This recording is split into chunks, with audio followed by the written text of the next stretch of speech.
This is R.J. Rushdoony, Easy Chair number 397, November the 7th, 1997. Tonight, Douglas Murray, Andrew Sandlin, and I will discuss, first of all, influences that have been important in our lives. Men, books, events, whatever. Mark Rushdoony is not with us. He is out firefighting this evening. I'll start off, and the beginning point for me will be my family. My father, my mother, my grandmother, all of them. They were very remarkable people.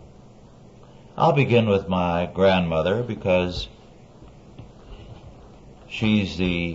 was the oldest one in the family, and a very remarkable woman. She was twice married. Her second marriage was to my grandfather, who was killed when she was left with two children, a newborn baby boy virtually, just weeks old, and a girl about 2 or 3.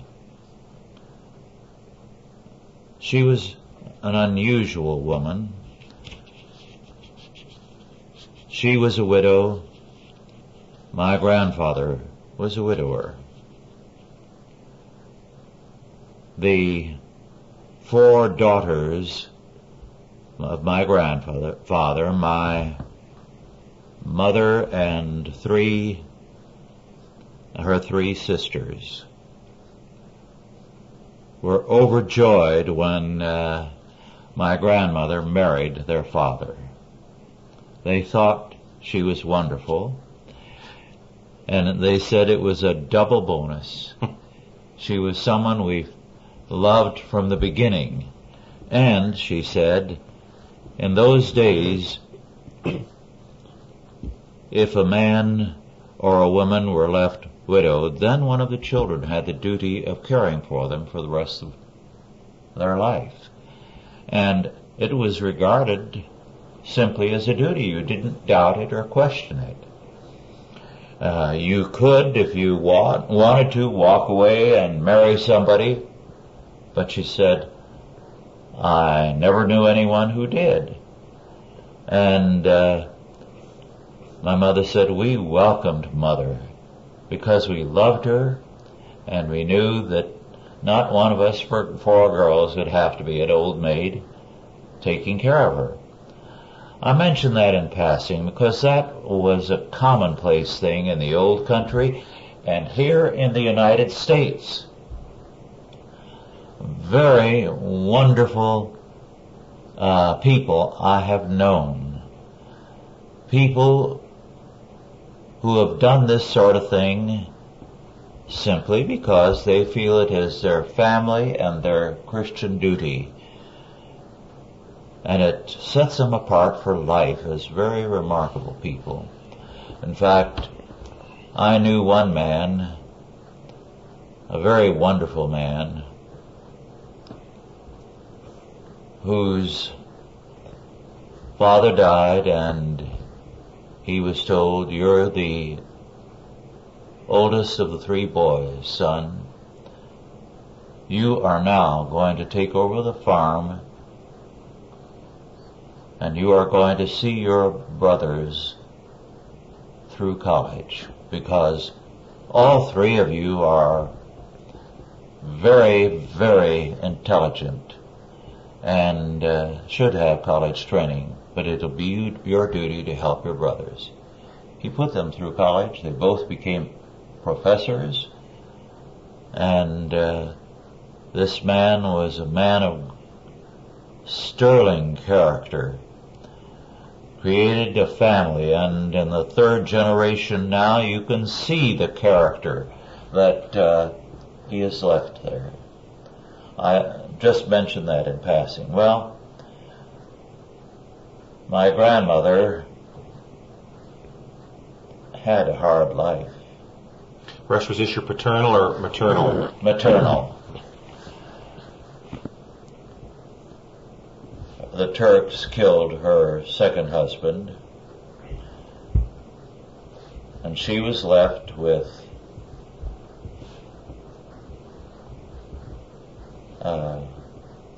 one child by her first marriage, an uncle of mine whom I remember very well.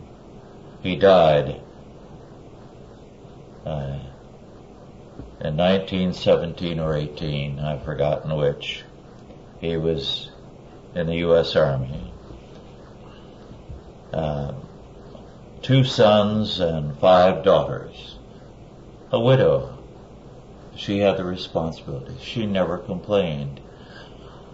I would never have known about the hard life she lived had not my father and mother told me.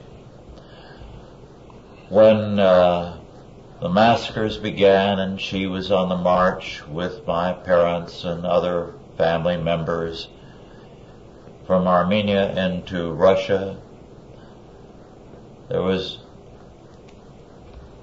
a quiet acceptance by faith of what God had ordained. My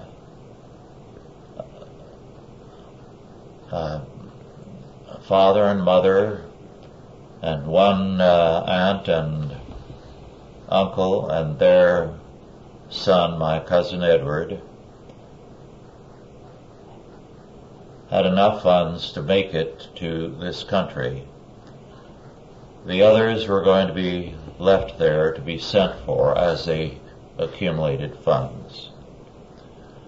Of course, with the post-war world, everything fell apart. Russia was in revolution. There was not much opportunity to get out of Russia.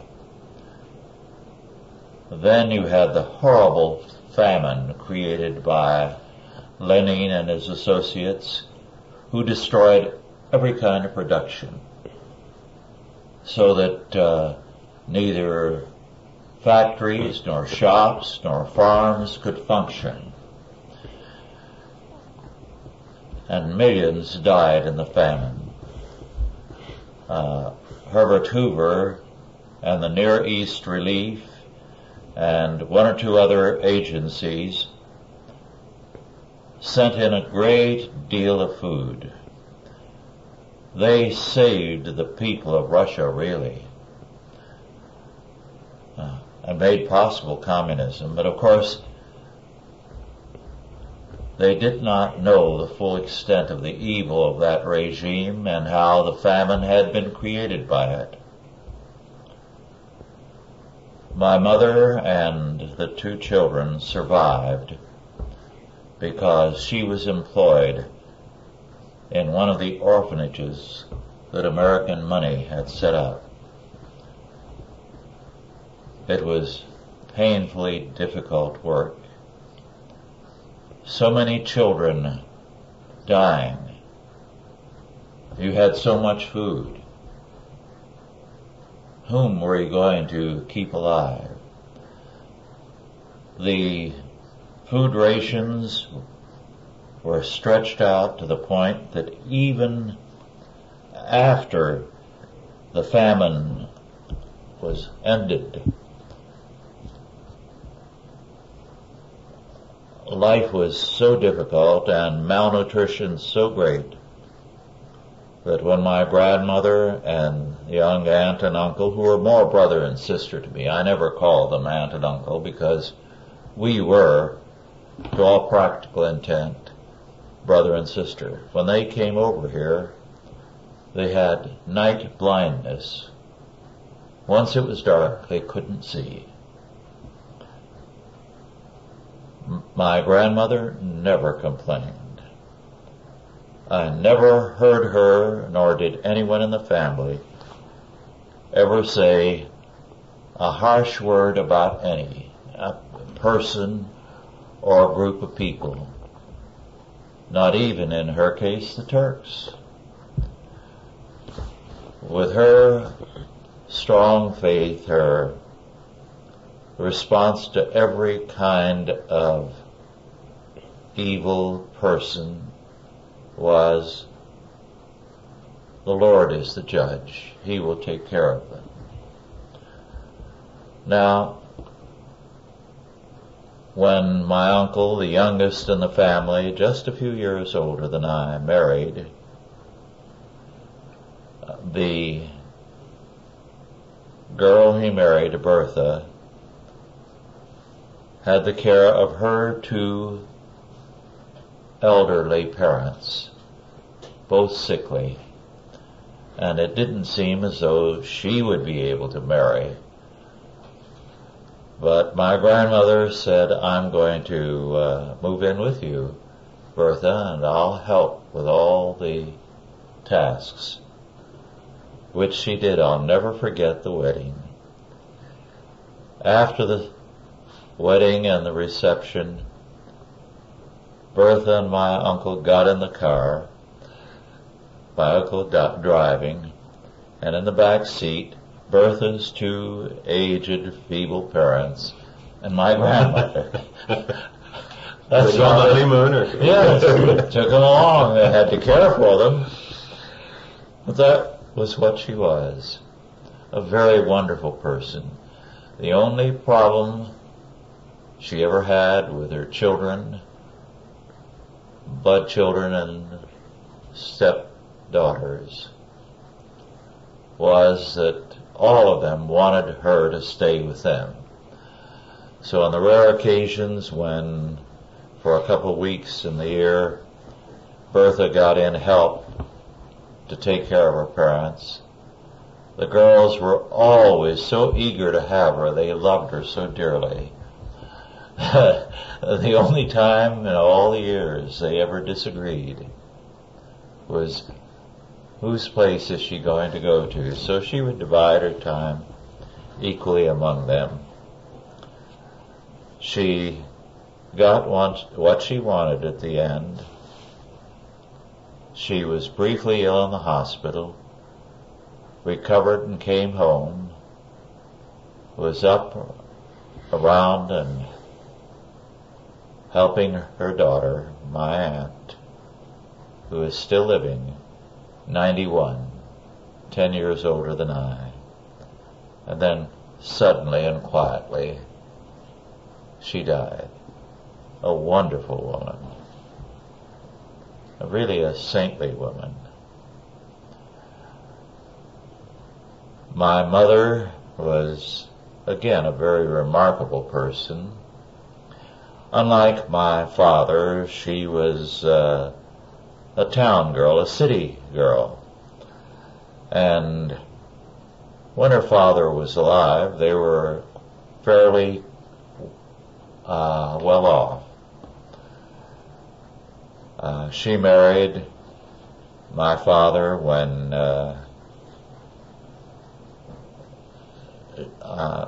they became engaged just before she went to college, and married after she graduated. They lost their firstborn, whose name was Rusas George, when he was not quite a year old, 11 months and some days. That was at the time of the beginning of the massacres. And because there was no ammunition left, and the Russian troops who were there also, the imperial troops, said, we too are going to have to retreat. They had to leave. It was the infamous and horrible death march. They walked until the bottom of their shoes would be totally gone and their feet a bloody pulp, and they'd keep moving. I never heard my grandmother or mother or anyone else complain about that march. I learned by bits and pieces and from others of the horrors of it, of the attacks by the Turkish cavalry, carrying off people and killing others, of the streams they'd passed that were clogged with the dead. And when they finally came to the border to cross into Russia, the 2 horses that they had, and on which they put the 2 children, and occasionally the women alternating. A Russian general had given them the horses and taken over my father's home as his headquarters in the last days of his campaign there in Van province. But my father used the horses to get the family across, and then stood there to help one person after another, sometimes if they were small, 3 on the horse, go across the river, until finally the Turkish soldiers were in sight. And meanwhile, virtually everyone was across, and then he went across. My mother and her sisters lost their favorite sister, the darling of the family. They never knew what happened to her because she was elsewhere in another community with her family. She lived there. But they heard that town had been wiped out and everybody in it. A curious thing happened about 3 or 4 years ago. My cousin Dora and her husband Sam, who traveled a great deal, were in Jerusalem seeing the last of the sights before they went to the airport. And someone came up and spoke to my cousin Dora in Armenian and called her by a name that she didn't recognize, and she said, "That's not my name." And the woman apologized and said, "You could be twins with this friend of mine." They got on board the plane, and suddenly it occurred to Dora, and haunts her to this day, what if my aunt lived? What if she escaped to Palestine? And this was her daughter, my cousin, that I was mistaken for. Many stories like that. Well, my mother had a great deal to do with my education.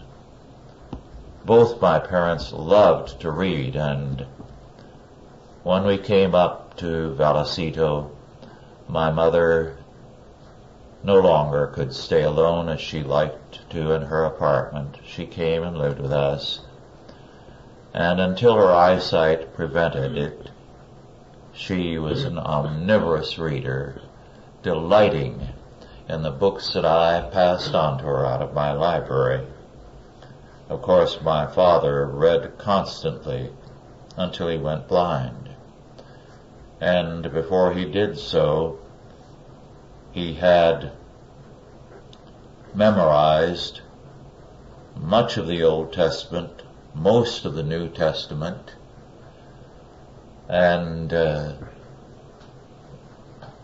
could speak on a text without reading it because it was committed to heart. His own father, my grandfather, who was a priest in the Church of Armenia, and their priests are married, had been first blinded by the Turks because of his ministry. And he memorized a great deal of the Bible to continue to be able to preach. So then they killed him. My father was a very naive person in that there was no sophistication about him. He had the simplicity as an adult that he had as a child, and the same childlike delight in very simple things. He could get excited and happy as he saw things growing in the garden or flowers in the yard.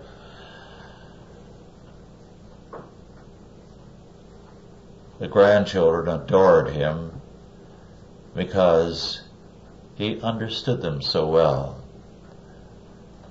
Rebecca and Joanna to this day, because they remember him very well. The others just barely. Think very, very lovingly of him.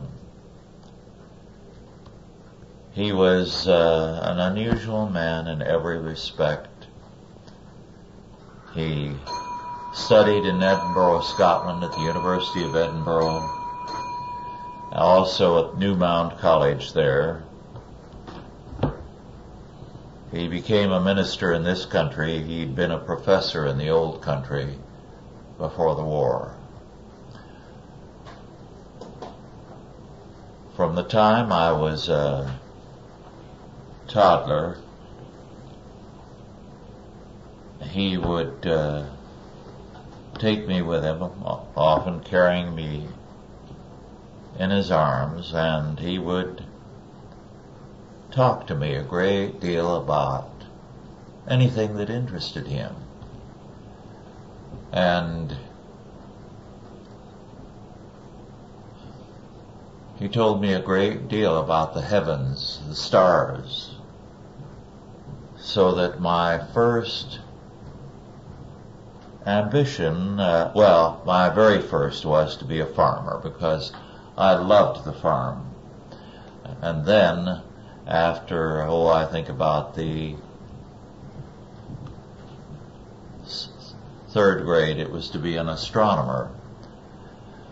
But he was an omnivorous reader, and I became the same, with a deep love of books.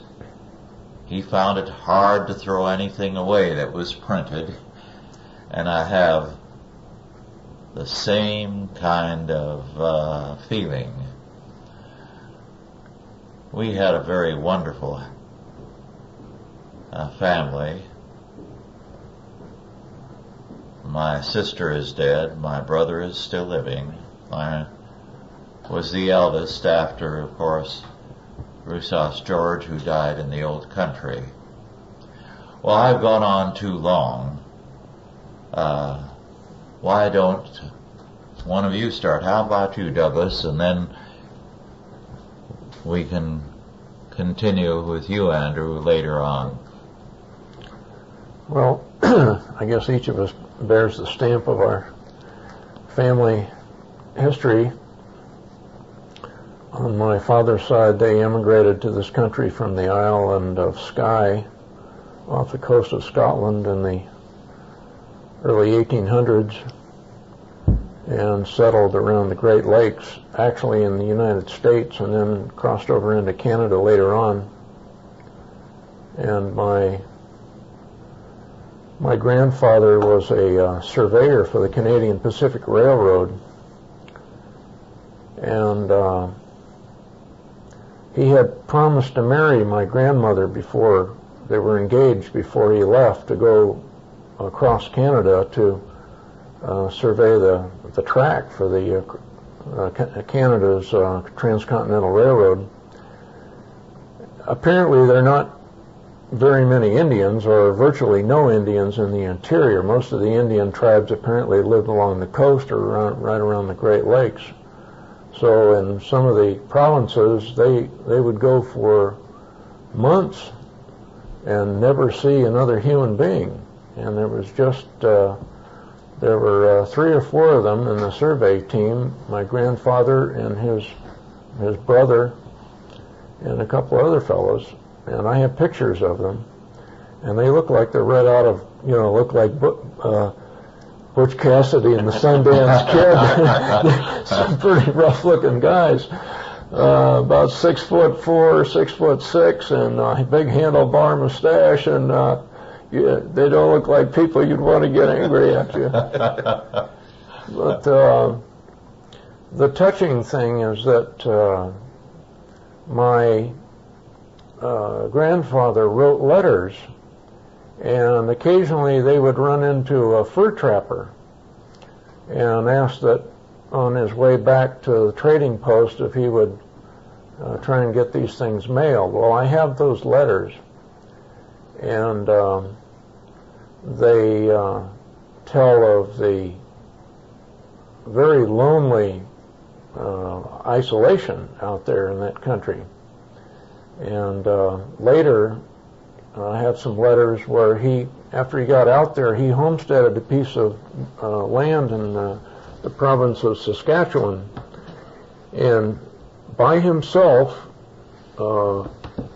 with nothing but a couple of animals, he cleared this section of land.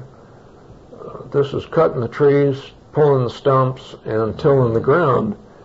And he would recite from memory long passages of poetry, what he knew, the Kipling and Longfellow and so forth, but he would explain to my grandmother, who was waiting until he got the homestead ready for her to come out, about the loneliness and what he saw, the birds that, migratory birds that he would see and the animals that he would see and so forth. And I guess he would, he was reciting his poetry to the 2 big draft horses. I guess they were about the size of Clydesdales. They have enough horsepower to pull a plow through that previously unbroken ground and pull stumps out. But the letters are quite tender and romantic for a man of his stature, and it's hard to know. I knew him as a child. We used to go up to Canada, and I knew him when he was in probably his 80s, and I think he died when he was around 95. But they raised 12 children, birthed all the way across Canada from Saskatchewan to British Columbia, where they finally settled. And my grandfather was, in addition to being a farmer and have several hardware stores, general stores in Alberta and so forth, different places, Gleason, Alberta, and various places where they settled as they came west.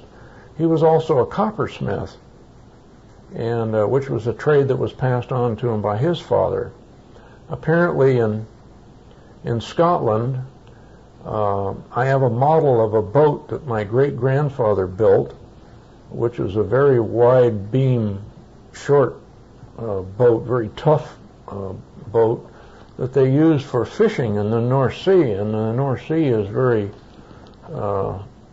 rough, and I guess they would fish during what little summer they had, and then when they were shut in during the winter, he would make copper pots for that I guess hung in people's fireplaces where they did their cooking. And he was quite an artisan. And I have a flower vase. It's a beautiful thing, all hammered, and it was done with old world technique where they would take a piece of hardwood and carve it out to half the shape of the vase that they wanted, and then they would take a flat sheet of copper and meticulously hammer it, or peen it, as they called it, until it fit the shape, and then they would cut the excess, and then they would do two halves of that and fit them together and silver solder them together so fine that you had to look with a magnifying glass to see the seam between the two halves. And it was quite a piece of work. My grandmother was a remarkably industrious woman. She had I remember as a child, a large wood stove in the kitchen, which was always going and kept the house toasty and warm. The kitchen was the big gathering place for the family. And she baked 12 loaves of bread a week on that wood stove, and everything came out perfect. She liked to bake what she called tarts, which were, cherry tarts and berry tarts and so forth. Little treats to give the kids, the youngest ones that would come and visit her. She always had a treat for the grandchildren when they came. And I can remember during World War II, my grandfather had this great big cathedral radio sitting in the parlor. And the parlor was really neo-Victorian and had this red satin covering on it, and it all looked like museum pieces to me, but I guess it was the thing to have in their day. But I was about 6 years old, and I remember I had found a huge pear on the pear tree in the backyard, and I came running in while Gabriel Heater or H.V. Kaltenborn or something was delivering the news of the night. And boy, I got hushed in a hurry. My grandfather glowered at me. You didn't interrupt the news at 6 o'clock. Yes, especially during the war years, people sat glued to the radio. Yeah. But anyway, it was a very warm family. All of my cousins and aunts and uncles would come over on Saturday evening, and of course there was no television. Nobody just sat and listened to the radio. It was all, what have you been doing over the past week? It was all conversation and family socializing. And some people would play whist or 500 or some card game or something or other. And they would play cards until midnight, and then all go home and get ready to go to church in the morning. But my mother's side of the family came from Germany around the time of World War I into Pennsylvania, and of course they suffered the being social outcasts. They were called Pennsylvania Dutch, which was a euphemism for people who were trying to, I guess, hide their background, where they came from. But my grandmother was a relation, somehow I never got it straight, of Kit Carson, the explorer. Oh, mm-hmm. And she was she read the Bible. I remember that as a very young child, and I think I went in all naivety and just asked her straight out. I said, "Grandma, why do you read the Bible so much?" What was her denominational? Well, I'm not sure what church she went to. I just, wasn't old enough really to be that aware. I remember that she went, but she read the Bible a lot. But I just asked her straight out one day why she read the Bible, and her answer was, because it's the most important book in the world, and the most important one that you'll ever read. And she was quite emphatic about it. My grandfather on my mother's side was a farmer, and they, unfortunately for them, chose to go to Oklahoma in the 20s and started a farm there when the Dust Bowl came along. And they were forced to leave because all the wells dried up and they had horrendous dust storms that destroyed the crops, made it impossible to farm. And they left and came out to California. And he had some education and got a job with PG&E, hooking up gas meters or something, and they made out okay. They moved to San Jose, and they had a little ranch there, and they ultimately sold the land to what is now the property that Apple Computer is sitting on. Oh. So it's an interesting journey on both sides, but religion played a big part in both sides of the family, and church was important on both sides of the family, particularly in the grandparents' years, because it's what got them through the hard times. Without it, it would have been difficult, if not impossible, for them to survive. I think that people today don't realize the hardships that all of our grandparents and great-grandparents have gone through. We tend to trivialize it, and because they didn't make too much of it, because to them it was more normal than abnormal to go through that kind of hardship and deprivation. Homesteading. In fact, my grandmother, as a child, was in the Oklahoma Run in the Panhandle, where they opened up the Panhandle of Oklahoma, and she was in a covered wagon. Remembers as a child riding in the covered wagon when the gun went off and they all crossed over the line and went out into that territory to homestead a piece of land, a farm. So we have to reach back and realize that if we think it's tough today, it was 100 times tougher in their day. Yes.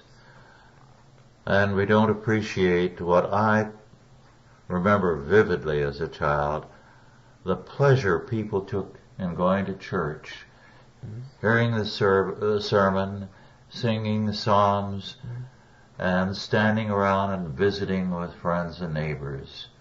Tremendous sense of community. Well, that's another thing that I remember as a child, is that whenever people got together, someone played an instrument and they all sang. Yes. That was the entertainment rather than TV. That was the entertainment. I mean, they weren't having a good time unless they were singing. That kind of singing went out with World War II.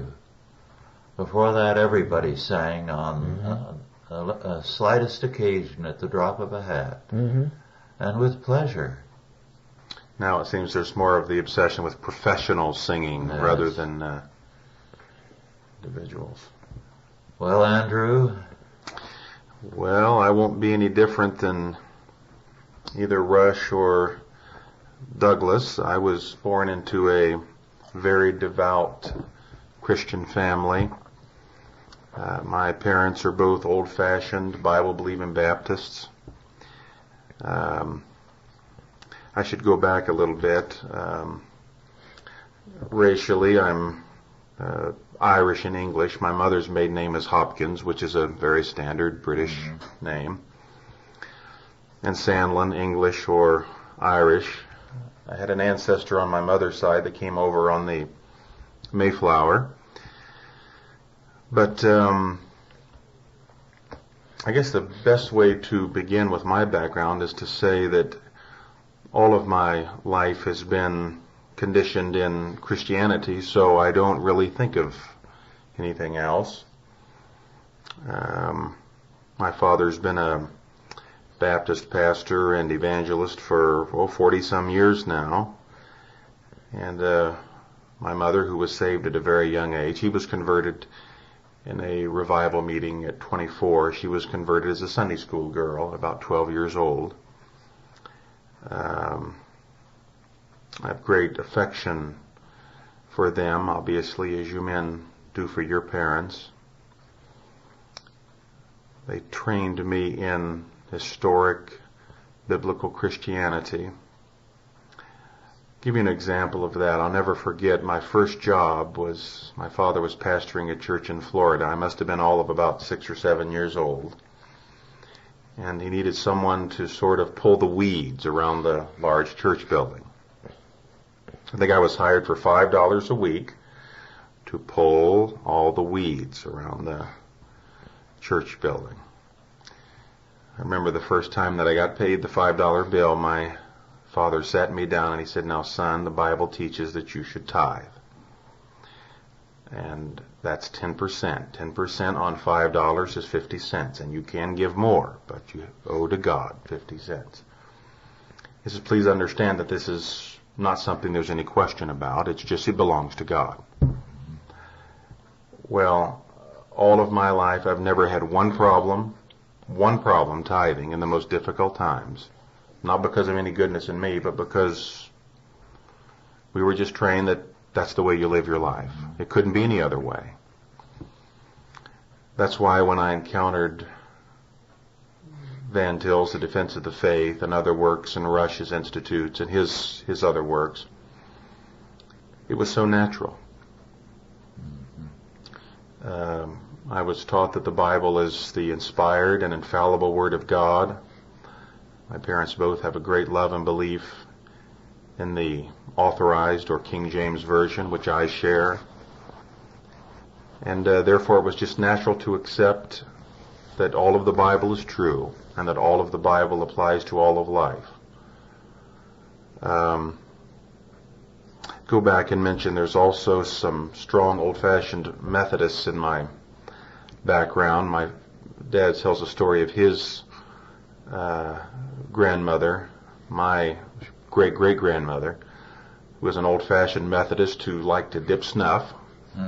She would sit in her old chair and have her hair in a bun and would dip snuff and read her Bible, have her little spittoon, and she would thoroughly enjoy doing that. Because of this, and Rush, I know that you probably feel much the same. It just never occurred to me that Christianity could not be true. Yes. That the Bible is not the Word of God, that Jesus is not the Son of God, or so forth. So even though I didn't know it at the time, presuppositional, what we today call presuppositional thinking, was just the natural way of thinking to me. There was never any question about verifying the faith. The faith wasn't meant to be verified. It was meant to be believed and applied, you know. Because of that, and it may sound odd to evangelicals, but I don't ever remember getting saved. No doubt there was a time of regeneration. The Bible teaches that if we are truly converted. That frightens some people when I tell them that, but it doesn't frighten anybody who grew up in a Christian home. A covenant child. Absolutely. It's interesting, though my parents are not theoretically or theologically covenantal, yet their actions are so strongly covenantal. And I think that's true in the homeschooling movement. Not everybody in the homeschooling movement is technically committed to Reformed theology, and yet, in essence, the homeschooling movement is all about the practice of Reformed or covenant theology. I was trained in a Christian school all my life. As a matter of fact, I didn't encounter public education until I stepped into to do doctoral studies in English in the state university. And by then my thinking was so solidified in historic Christianity and Van Tillian apologetics and Rushtuni's approach to the faith that there was nothing that could tear it down. And I thank Christian family for that, and of course secondarily to Rush, who's been such a deep influence on my life. I look at Rush as first at my parents who trained me in the faith, and then at Rush as sort of the continuation on to the next level of a full application of the faith in all areas of life. But that's sort of a little of my background. I want to echo what you men said about the past. I hear stories about some of my relatives. My dad's dad he was a milkman just about all of his life, back when the milk was delivered, of course, to the door, and by horse-drawn carriages.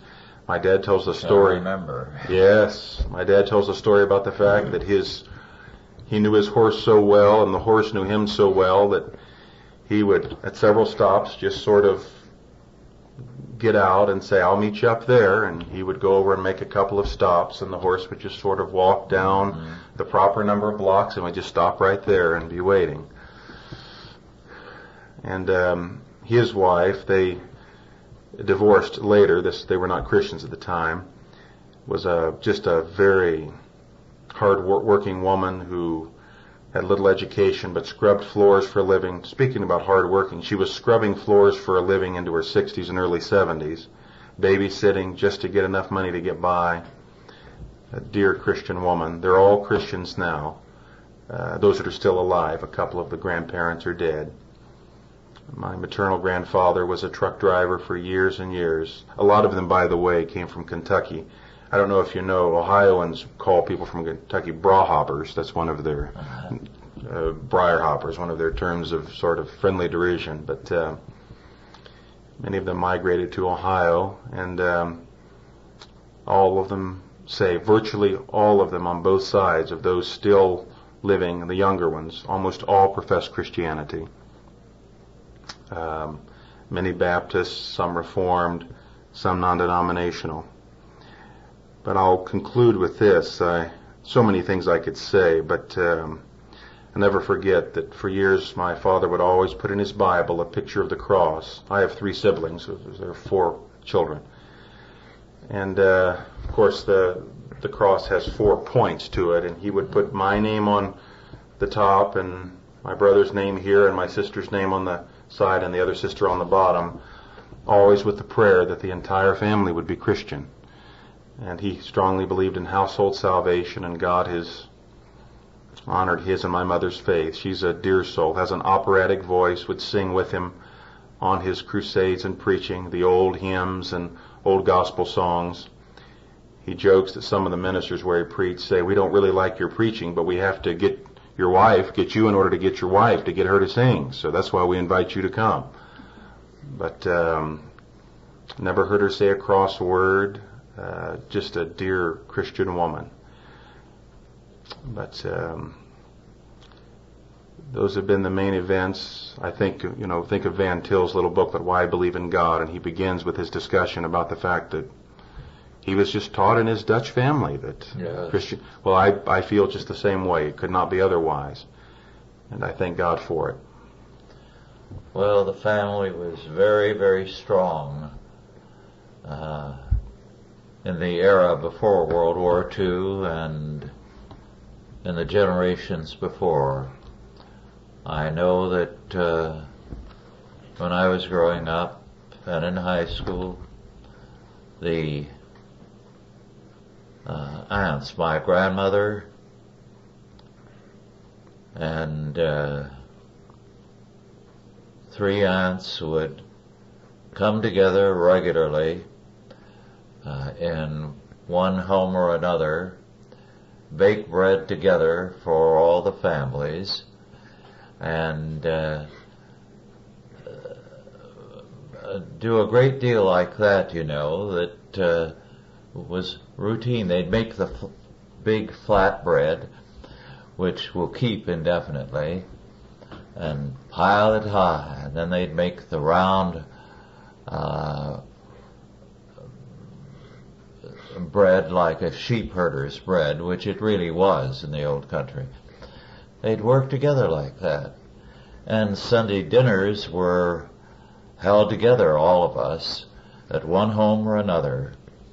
And it was a wonderful thing. Each Sunday, all the years we were on the farm, and then when we came back to the farm, everyone together, very happy and harmonious. The family could depend on the larger family for anything, any crisis. They'd be put up. If they didn't have a place to stay, they'd be helped out. It was just taken for granted that that was the way you did things. That was fairly common across country. And I remember vividly when the Depression hit, how many families had the children come back, go into their own old bedroom with their wife and children, so that there'd be 2 or 3 families under one roof. And nobody thought that was unusual. It was accepted that this is what families were for, to love one another and to care for one another. It was a very wonderful way of life.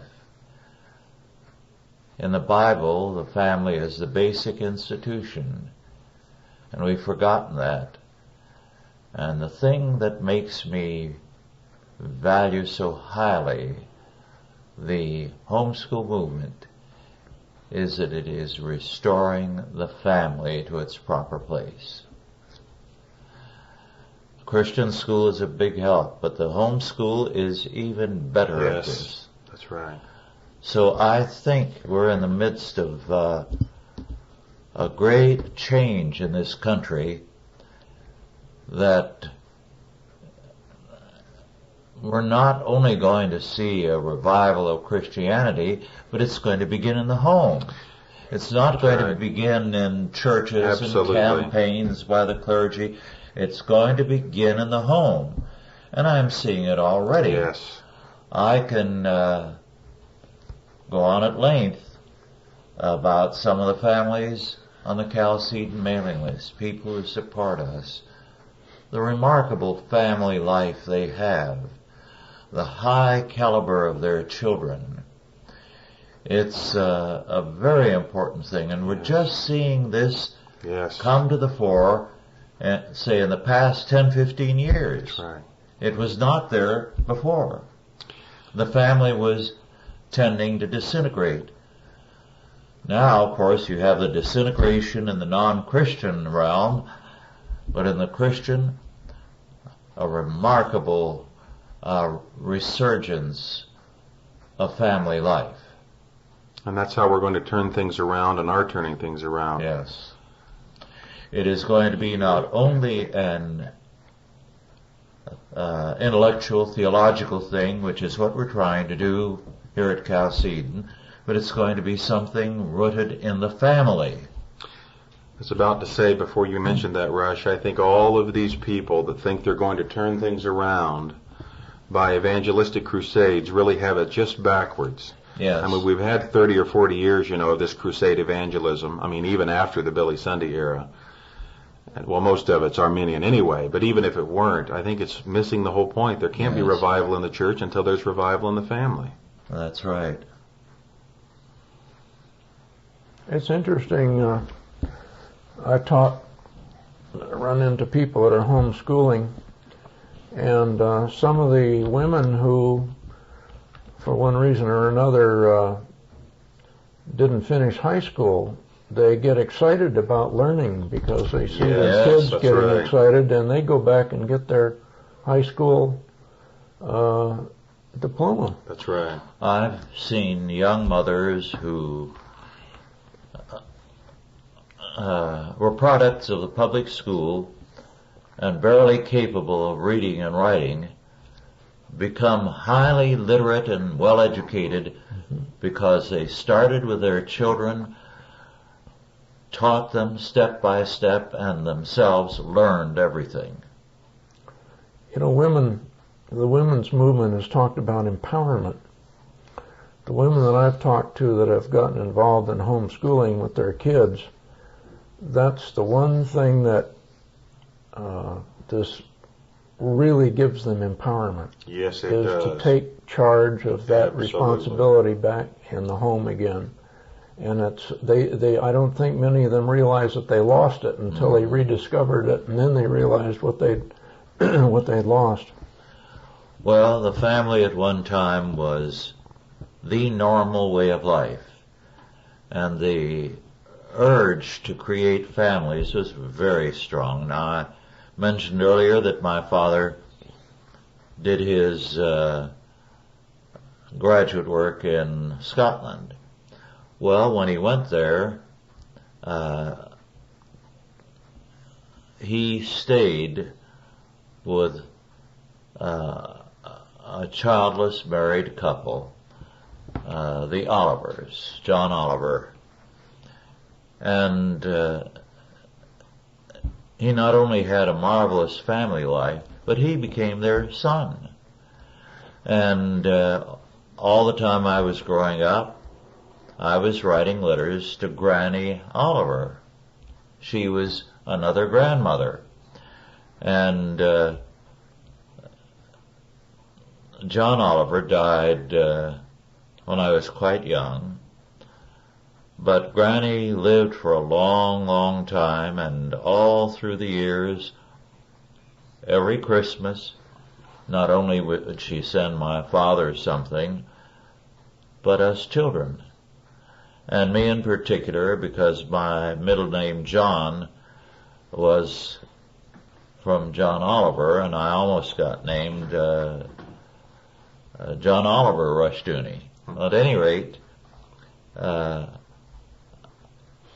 she gave me many books, some of which I still have, with the notation that it was to Johnny from Granny, Christmas 1925 or something like that. She gave me magazine subscriptions to Scottish and British boys' magazines, book about Edinburgh. I came to know Edinburgh so well that when I first went there in 1987, I could recognize things, and in a few areas I knew my way around, just from all that reading. Well, our time is almost up. Is there something either of you would like to add? Well, I would encourage everyone who has not done so to go back as far as they can in their family tree and get a picture, a snapshot of what life was like through letters, recollections of still living grandparents, and find out what you've lost. Yes. Because it's an enormous reservoir of experience and the ability to deal with the difficulties of life is there for the taking, but very few people ask.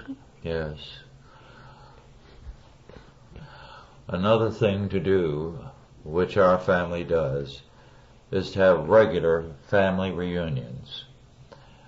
We have them currently every year at my brother's place. Occasionally we have other reunions, and while my Aunt Ranush, who is the third oldest, second after my mother, was still alive, and she died a few weeks shy of 100.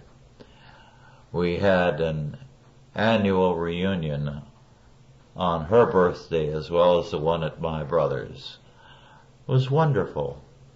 And today people very often don't know their grandparents' name or have never seen their cousins.